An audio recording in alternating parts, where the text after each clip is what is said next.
दरअसल प्रधानमंत्री नरेंद्र मोदी ने राहुल गांधी पर बहुत बड़ा हमला बोला है। कहा है कि अब अंबानी अडानी का नाम क्यों नहीं लेते राहुल गांधी।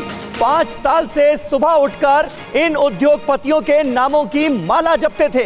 क्या टेम्पो भरकर कांग्रेस को नोट पहुंच गए? ये सवाल उठा दिया है प्रधानमंत्री नरेंद्र मोदी ने। कहा है कि राहुल गांधी पहले 5 उद्योगपतियों की माला जपते थे और अब अंबानी अडानी को गाली देना बंद कर दिया है। सुनिए क्या कहा। साथियों, आपने देखा होगा ये कांग्रेस के शहजादे पिछले 5 साल से सुबह उठते ही माला जपना शुरू करते थे। जब से उनका राफेल वाला मामला ग्राउंडेड हो गया, तब से उन्होंने एक नई माला जपना शुरू किया। 5 साल से एक ही माला जपते थे। 5 उद्योगपति, 5 उद्योगपति, 5 उद्योगपति। फिर धीरे धीरे कहने लगे अंबानी अडानी, अंबानी अडानी, अंबानी अडानी। 5 साल से। लेकिन जब से चुनाव घोषित हुआ है, इन्होंने अंबानी अडानी को गाली देना बंद कर दिया। मैं आज तेलंगाना की धरती से पूछना चाहता हूं, जरा ये शहजादे घोषित करें कि चुनाव में ये अंबानी अडानी से कितना माल उठाया है, काले धन के कितने बोरे भर करके रुपये मारे हैं, क्या टेम्पो भर करके नोटे कांग्रेस के लिए पहुंची है, क्या सौदा हुआ है। आपने रातों रात अंबानी अडानी इनको गाली देना बंद कर दिया। जरूर दाल में कुछ काला है। 5 साल तक अंबानी अडानी को गाली दी और रातों रात गालियां बंद हो गई।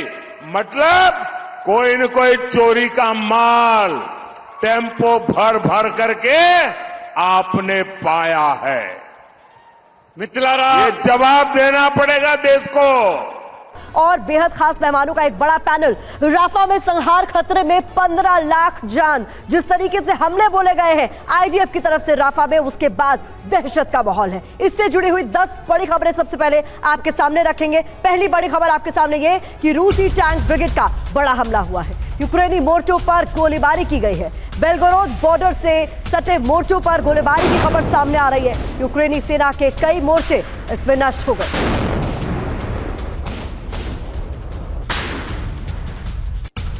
और अगली बड़ी खबर, ईस्टर्न फ्रंट लाइन पर रूस की बमबारी। रूस ने सुखोई 25 से की बम वर्षा। यूक्रेनी वोस्तोक ग्रुप की ब्रिगेड पर हमले में मारे गए यूक्रेन के कई सैनिक।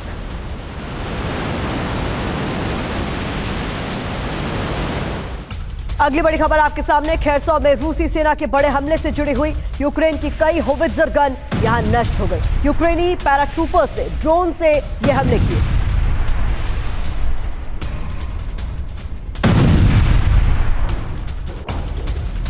और क्रीमिया में घुसकर यूक्रेन ने कर दिया है ड्रोन अटैक। रूसी लैंडिंग बोट पर कामिकाजी ड्रोन से हुआ है हमला।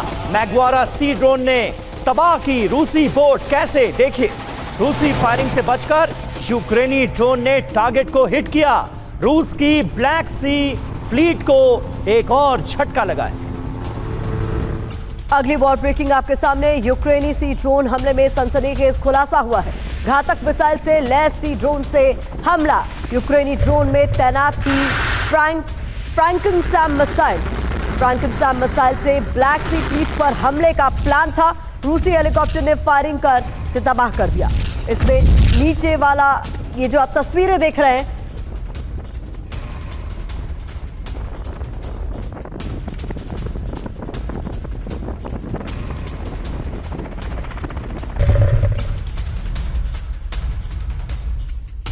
और अगली बड़ी खबर, रूस के अर्थक्वेक बम से दहल गया यूक्रेन। कुपियांस्क में फैब 1500 से विनाशक हमला अंजाम दिया गया है। रूसी हमले में मोनाचिनिवका में भयंकर तबाही मची। फैब 1500 के धमाके से 250 मीटर के रेडियस में मानो भूकंप आ गया। फैब 1500 के हमले में कई इमारतें जमींदोज हो गई हैं। क्रीमिया पर हमले का फैब 1500 से लिया गया है बदला।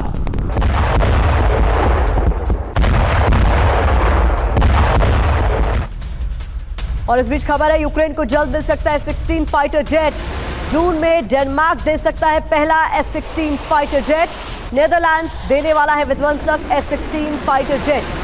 खबर यह कि सितंबर में यूक्रेन को F-16 फाइटर की डिलीवरी हो सकती है। नेदरलैंड्स की रक्षा मंत्री का यह बहुत बड़ा ऐलान।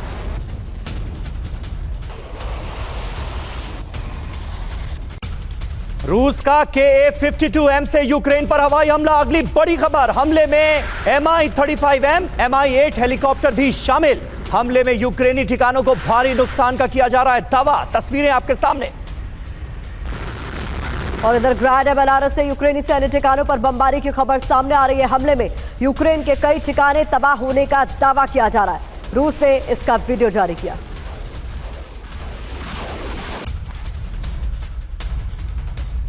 और ईरान से अमेरिका का प्रॉक्सी वॉर। रेड सी में अमेरिकी सेना पर हूती का हमला। यूएस सेंट्रल कमांड ने हूती का हमला नाकाम किया। रेड सी में हूती के ड्रोन को बनाया निशाना। ड्रोन से सैन्य शिप पर किया गया अटैक। बहुत बड़ा संकट आन खड़ा हुआ है 15 लाख लोगों की जान पर। 15 लाख लोगों की मौजूदगी है राफा में और राफा पर ताबड़तोड़ हमले इजराइल की तरफ से दिए जा रहे हैं अंजाम। गाजा संघार के बाद इजराइल ने राफा में जंग का एक नया मोर्चा खोल दिया है। पिछले कुछ घंटों से राफा में आसमान और जमीन दोनों जगहों से विनाशकारी हमले हो रहे हैं। राफा का चप्पा चप्पा इजरायली टैंक की बमबारी से दहल रहा है। आसमानी हमलों से हमास के ठिकाने जमींदोज करने का किया जा रहा है दावा। इस बीच राफा में इजरायली हमले के बाद 15 लाख लोगों की जिंदगी संकट में आ गई है। ईरान समेत सभी मुस्लिम देशों में हड़कंप मच गया है। ईरान की इजराइल के हर एक्शन पर नजर है, तो इस बीच अमेरिका भी एक्शन में है। अमेरिकी अधिकारियों के इजराइल और इजिप्ट दौरे इस बीच हो रहे हैं, जो कि महत्वपूर्ण है। इस बीच बड़ी खबर आपको बता देते हैं, राफा में हमले का विध्वंसक वीडियो इस बीच सामने आया है। फाइटर जेट से IDF की बमबारी की तस्वीरें आपके सामने होंगी। धमाका देख यहाँ पर लोग चीख पुकार यहां लोगों के बीच मच गई और लोग जान बचाकर भागते दिखे। ये तस्वीरें आप देखिए, फाइटर जेट से IDF की बमबारी की ये तस्वीरें बताई जा रही हैं, जहां पर आसपास लोग किस तरीके से पैनिक की स्थिति में आ गए और भागने लगे।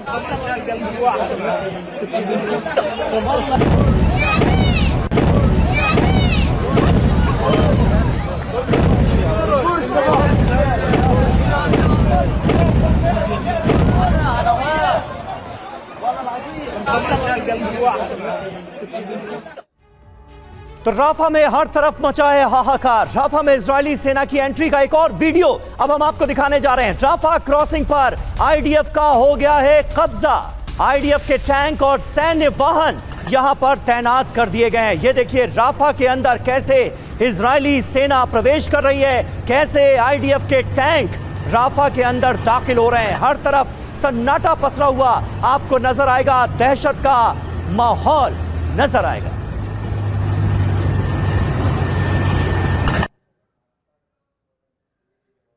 बड़ा सवाल यही है कि क्या 132 बंधकों के लिए 15 लाख जिंदगियां जाएंगी? 15 लाख जिंदगियों पर जो खतरा इस वक्त मंडरा रहा है, उसका अंजाम क्या होगा?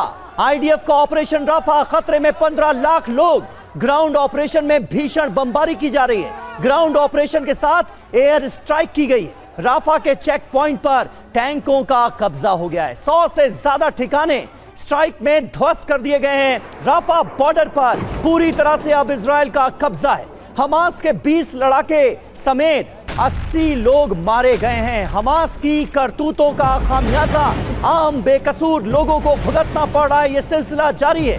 भारी बमबारी में 3 और टनल्स तबाह हुई हैं। अब से थोड़ी देर पहले यह जानकारी भी हमारे पास आ रही है। प्रतिमा, और इस बीच समीर देखिए कुछ और जानकारी जल्दी से अपने दर्शकों के साथ साझा कर दे। आईडीएफ का आखिरी टारगेट राफा है क्या, ये बड़ा सवाल है। यहां पर इस बीच 15 लाख लोगों की जिंदगियां फंस गई हैं। अब ये जानकारी आपके सामने हम नक्शे के जरिए आपके सामने रखने जा रहे हैं। किस तरीके से गाजा पट्टी के 5 प्रांत में एक है राफा, ये आखिर में जिसे आप देख रहे हैं इजिप्ट का बॉर्डर इससे लगता है, लेकिन किस तरीके से यहां पर इस वक्त भीषण बमबारी चल रही है, लगातार हमले किए जा रहे हैं, ये बहुत महत्वपूर्ण हो जाता है। अब यहां से आईडीएफ की तरफ से साफ संदेश दे दिया गया है कि 15 लाख लोग हैं जिन्हें मूव करने के लिए कह दिया गया है कि अल-मवासी की तरफ आप मूव कर जाइए। लेकिन ये देखिए राफा किस तरीके से धधक रहा है। ये आखिरी पॉइंट आप देख रहे हैं इजिप्ट के बॉर्डर से सटा हुआ, जहां पर फिलहाल 15 से 17 लाख लोगों की मौजूदगी बताई जा रही है, लेकिन यहां पर इस वक्त हालात तनावपूर्ण है। सर बिल्कुल, और 64 वर्ग किलोमीटर का ये पूरा इलाका है, ये गाजा सिटी। इजराइल से जब गाजा पर हमले हुए तो नॉर्थ गाजा पर हमले शुरू किए गए और नॉर्थ से लोगों को साउथ में शिफ्ट किया गया, फिर खान यूनुस में शिफ्ट किया गया और फिर 15 लाख लोग यहां पर राफा के इस छोटे से इलाके में सिमट गए। जो भी मदद रसद पहुंच रही थी यूएन के जरिए या फिर जो भारत ने भी मदद की, वो इसी रास्ते से आती थी। मिस्र और गाजा को जोड़ने वाला ये राफा बॉर्डर अब पूरी तरह से इजराइल के कब्जे में। हमारे साथ कुछ खास मेहमान भी मौजूद हैं। AK सिवाज साहब हमारे साथ मौजूद हैं, DS त्रिपाठी साहब लगातार हमारे साथ बने हुए हैं, अतुल भारद्वाज हमारे साथ मौजूद हैं और मनीष झा और सुमित चौधरी हमारे वो संवाददाता जो पल पल की अपडेट हमें दे रहे हैं, वो भी हमारे साथ मौजूद हैं। सिवाज साहब, सबसे पहले मैं आपके पास आऊंगा क्योंकि इन इलाकों को आप बहुत अच्छी तरह से जानते हैं। ऑपरेशन राफा में सबसे बड़ा मोटिव क्या नजर आ रहा है इजराइल का?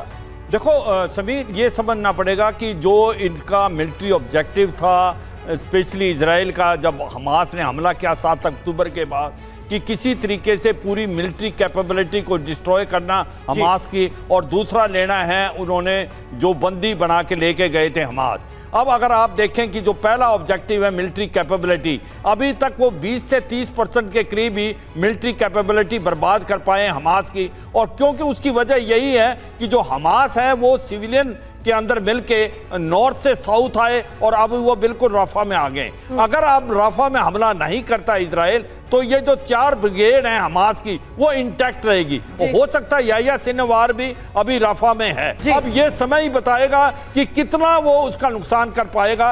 अगर आप देखें उसने बहुत ही टैक्टिकली राफा को चारों तरफ से घेर दिया है और राफा से जो रास्ता जाता इजिप्ट उसको भी एक प्रकार से ऑब्स्टिकल लगा दिए हैं कि भाग ना पाए हमास के जो सोल्जर। सर आपका कहना है कुल मिलाकर कोई चारा नहीं है, कोई चारा नहीं है फिलहाल इजराइल के पास हमले करने के अलावा। लेकिन त्रिपाठी सर, यहाँ पर यह भी समझना बहुत जरूरी है, कहा जा रहा है कि इन हमलों के पीछे एक वजह यह भी है कि बंधकों की रिहाई कराई जा सके। लेकिन क्या बंधकों की रिहाई अगर हो जाती है, हाइपोथेटिकली ही मैं सवाल पूछ रही हूँ, तो क्या ये हमले बंद हो जाएंगे इजराइल की तरफ से या हमास के खात्मे तक जंग जारी रहेगी? देखिए, बंधकों का जहां सवाल है, कहा जा रहा था कि 133 बंधक अभी मौजूद हैं, लेकिन अभी इजराइल के खुद के और अमेरिकन इंटेलिजेंस का कहना है कि इसमें से शायद सिर्फ 50 से 60% ही जिंदा हैं बंधक। कोई रिकॉर्ड अभी तक नहीं है कितने हैं, कितने बच्चे हैं, कितने औरतें हैं और बाकी कितने लोग हैं, क्योंकि हमास ने पूरी जानकारी अभी तक नहीं दी है। इजराइल के खुद के रक्षा मंत्री गलांते कह चुके हैं कि वो हमें क्लियर पता नहीं है कि सारे बंधक जिंदा हैं कि नहीं हैं। बेन गुइर भी यही कह चुके हैं, ये दोनों राइट विंग वाले हैं और इनके प्रभाव में नेतन्याहू को आगे बढ़ना ही बढ़ना है। तो मुझे नहीं लगता कि सिर्फ होस्टेजेस के रिलीज से ये रुक जाएगा। नेतन्याहू ने यहाँ तक कहा है कि वो जो है पूरा खत्म करना चाहते हैं हमास को। हमास की उन्होंने बताया था कि करीब 34,000 जी लड़ाके हैं, लेकिन कितने खत्म हुए ये पता नहीं है। बिल्कुल सही बात है। और राफा में भी हमास के लड़ाकों को इन 15 लाख सिविलियंस की मौजूदगी में कैसे ढूंढा जाएगा, वहां पर 132 बंधकों की तलाश कैसे की जाएगी, ये सारे सवाल हर किसी के जहन में हैं। राफा में जहां पर इजराइल ने हमला किया वो इलाका इजराइल पहले से ही खाली करा रहा था। अक्टूबर में TV9 भारतवर्ष भी, हमारी टीम भी राफा में ही मौजूद थी। आप भी देखिए, हमारे संवाददाता सुमित चौधरी जो इस वक्त स्टूडियो में हमारे साथ मौजूद भी हैं, उन्होंने अपनी आंखों देखी उस वक्त बयां की थी। देखिए रिपोर्ट।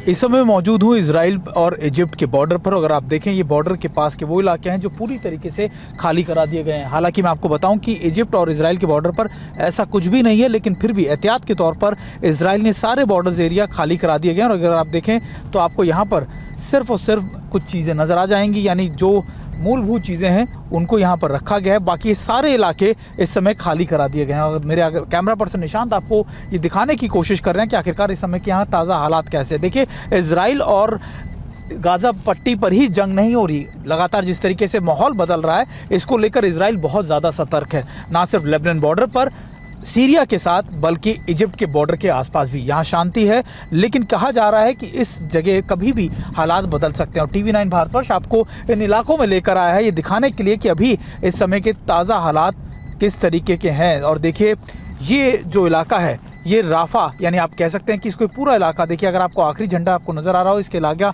सारा जो है इजिप्ट का एरिया है। और तो देखिए, खतरनाक वॉर जोन्स में उतरते हैं हमारे संवाददाता और आप तक हर एक रिपोर्ट सबसे पहले फर्स्ट हैंड लेकर आते हैं। सुमित चौधरी भी इन इलाकों में मौजूद थे जहां पर इस वक्त आप ये पूरा ऑपरेशन देख रहे हैं। सुमित, मैं आपका रुक करूं उससे पहले एक बड़ी खबर दर्शकों को बता दें। राफा पर हमले के बीच बड़ी खबर यह कि इजराइल, अमेरिका और इजिप्ट में सहमति को लेकर खबर है। राफा में ऑपरेशन के बाद अमेरिका को जिम्मा राफा चेक पॉइंट को अमेरिकी एजेंसी संभालेगी, इस वक्त ये बड़ी खबर है। इस पर अपडेट आपसे चाहूंगे। लेकिन सुमित, आपने तो इन इलाकों का दौरा किया है, क्या आपने उस वक्त देखा था और इस वक्त जिस तरीके से यहाँ पर पूरे ऑपरेशन को अंजाम दिया जा रहा है ये कितना और व्यापक हो सकता है? देखिए, बिल्कुल सबसे इंपॉर्टेंट बात यह है कि जब 7 अक्टूबर के बाद लगातार ये हुआ, TV9 भारतवर्ष की टीम लगातार से ड्रॉट और इन इलाकों में पहुंची जहां ऑपरेशन किए गए थे हमारे द्वारा। लेकिन इजिप्ट का वो पॉइंट भी उस समय भी बहुत महत्वपूर्ण था। मैंने अपनी रिपोर्ट में भी उस समय बताया था 19 अक्टूबर को कि किस तरीके से शांति है लेकिन पूरा इलाका खाली करा लिया गया। दरअसल इजराइल के दिमाग में ये पहले से ही था कि इजिप्ट के इस ट्रांजैक्शन पर, जहां पर हमास, जहां पर गाजा, इजराइल और इजिप्ट मिलते हैं, इस इलाके को किसी भी तरीके से अपने हाथ में लेना है। और अभी भी नेगोशिएशन जो है, आज जब ऑपरेशन लगातार राफा में चल रहे हैं तब भी आज ये नेगोशिएशन हुई है। इजराइल की तरफ से ये वादा किया गया है इजराइल, इजिप्ट को और अमेरिका को कि देखिए, हम यहां पर अपने ऑपरेशंस को सिर्फ राफा तक सीमित रखेंगे, हम लगातार ईस्टर्न राफा तक सीमित रखेंगे, लेकिन जब ये हम ऑपरेशन पूरा कर लेंगे तब अमेरिका की प्राइवेट सिक्योरिटीज इलाके को टेक ओवर कर ले, हमें कोई दिक्कत नहीं है। दरअसल इजराइल बार बार इस बात को पिन पॉइंटेड कर रहा है कि हमारे ऑपरेशन को चलाने में राफा पॉइंट से ही सबसे ज्यादा रसद, सबसे ज्यादा हथियार हमास को दिए जा रहे हैं और इस इलाके को पूरी तरीके से न्यूट्रलाइज करना हमारे लिए बहुत जरूरी है, क्योंकि हम इसके अलावा अपने ऑपरेशन को आगे नहीं बढ़ा सकते। बिल्कुल सुमित, और इस बीच देखिए एक और बड़ी खबर आ रही है। राफा पर अभी अभी एक बड़ा अटैक हो गया है। शहर में हर तरफ सुनाई दे रहे हैं धमाके। मिसाइल अटैक के बाद धुएं का गुबार कई जगहों से उठता हुआ नजर आया है। अभी थोड़ी देर पहले ये ताजा अटैक हुए हैं राफा में। मिसाइल अटैक के बाद धुएं का गुबार कई जगहों पर देखा गया है। तस्वीरें आपके सामने हैं ताजा हमलों से जुड़ी। तो राफा में इस वक्त क्या हो रहा है इसका अंदाजा आप इन तस्वीरों को देखकर लगा सकते हैं। इजराइल की राफा योजना पर, प्लान राफा को लेकर बड़ी खबर है। लोगों को अल मवासी में शिफ्ट करने की योजना बनाई गई है। करीब 15 लाख लोगों को शिफ्ट करने की योजना बनाई गई है। क्या जंग के हालात के बीच ये मुमकिन होगा कि इन 15 लाख लोगों की जान बचाई जा सके, उन्हें सुरक्षा देते हुए ऐसे इलाके में पहुंचाया जाए जहां पर उनकी जान को कोई खतरा ना हो? मनीष, क्या यह मुमकिन नजर आता है? क्योंकि इस वक्त पूरी दुनिया के सामने ये एक बड़ा सवाल है कि इन 15 लाख लोगों का क्या होगा, उनकी जान पर, उनकी जिंदगियों पर इस वक्त कितना बड़ा खतरा है? देखिए, इस पूरे ऑपरेशन के दरमियान हमने देखा है कि इजराइल की तरफ से लगातार पहले कहा गया कि हमास का ठिकाना नॉर्थ गाजा है, उसके बाद कहा गया कि खान यूनुस में जो है सब बंधक हैं और याह्या सिनवार खान यूनुस में छुपा हुआ है। उसके बाद अब ये संदेश जताया जा रहा है कि राफा में बंधक हो सकते हैं या फिर याह्या सिनवार हो सकते हैं। अब सवाल यह है कि वो 15 लाख लोग जिनको अब तक बमबारी की वजह से वहां पर शरण लेने के लिए मजबूर होना पड़ा था, अब वो वहां से कहां जाएंगे? इजराइल एक ऑप्शन बता रहा है, लेकिन पब्लिक को यह पता है कि वहां पर भी फिर हमले होंगे। ऐसी स्थिति में संभावना है कि ये सब लोग इजिप्ट बॉर्डर को क्रॉस करने की कोशिश करें और तब एक बड़ा अंतर्राष्ट्रीय संकट आएगा। इसका एहसास अमेरिका को भी है, इसीलिए अमेरिका लगातार इजराइल पर दबाव बना रहा है। लेकिन इजराइल यहाँ पर रुकने वाला नहीं है। अगर अमेरिका को इस बात का अंदाजा है तो अमेरिका का अगला कदम क्या होगा, ये भी बहुत महत्वपूर्ण है। अतुल सर, आपसे इसका जवाब लूंगी, लेकिन इस बीच आईडीएफ के हमले की खौफनाक तस्वीर सामने आई है। लोगों के सामने आसमान से बम वर्षा हुई, किस तरीके से लोग यहाँ पर इसके बाद जान बचाकर भागते दिखे। और इधर बड़ी खबर आ रही है, राफा की एक बिल्डिंग पर इजरायली सेना का हमला। इमारत में हमास लड़ाकों के छिपे होने की खबर सामने आई थी। आईडीएफ की तरफ से इस बात को साझा किया गया है। बिल्डिंग का इस्तेमाल हमास कर रहा था, आईडीएफ का ये कहना। और इसके बाद इस इमारत पर किस तरीके से हमला किया गया, ये देखिए।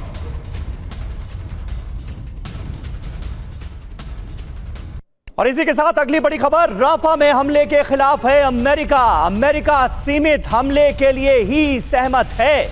हमास सोर्स को काटने के लिए ही हमला हो, यानी हमले अगर किए जाएं तो वो हमास पर ही हो, ये कहा गया है। यानी कुल मिलाकर ये ऑपरेशन लिमिटेड रखना चाहिए, लिमिटेड ऑपरेशन होना चाहिए, ये अमेरिका का कहना है। लेकिन ऐसा होता दिख नहीं रहा।